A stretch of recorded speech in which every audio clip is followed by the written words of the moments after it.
பிரேஸ்தலா sister brothers 40 நாள் உபாச நாளில் நாம் தியானிக்கக்கூடிய அதிகார வசனம் தலைப்புகளை பார்த்து கொண்டிருக்கிறோம். இது நம்முடைய ஆவிக்குரிய வாழ்க்கைக்கு முக்கியமான காரியங்கள். மாமிசத்தின் கிரியைகள், ஆவிக்குரிய கனிகள். மாமிசத்தின்படி நம்ம நடக்கவே கூடாது, ஆவிக்குரிய கனிகளில் நம்ம நடக்கணும். ஆமென். இதில் நிறைய புரிந்திருப்பீங்க. நாங்கள் போட்ட ஒவ்வொன்று வீடியோக்களிலும் நீங்கள் அறிந்திருப்பீங்க என்று நான் விசுவாசிக்கிறேன். அந்த 2 காரியங்களில் ஒரு காரியம் நம்மளை ஆளுகை செய்ய வேண்டும், அது ஆவிக்குரிய கனிகள் மாத்திரம். அல்லேலூயா. அதனால் மாமிசத்தின் கிரிகள் நம்மளுடைய சிந்தைகளில், நம்மளுடைய வாழ்க்கையில் இருக்குது. அதை ஆண்டவர்கிட்ட நம்ம ஒப்பு கொடுத்து அதிலிருந்து மீண்டு ஆவிக்குரிய வாழ்க்கையில் நம்ம வாழ்வோம். அன்பின் இரக்கமுள்ள எங்கள் பரமபிதாவே, நாங்கள் தியானித்த மாமிசத்தின் கிரியைகள், ஆவிக்குரிய கனிகளை நாங்கள் பார்த்தோம்.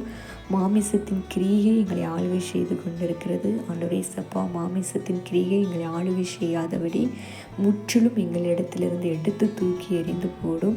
ஆவிக்குரிய கனிகள் எங்களுக்கு கொடும். உங்களுடைய சாயல் எங்களுக்கு உருவாகட்டும்.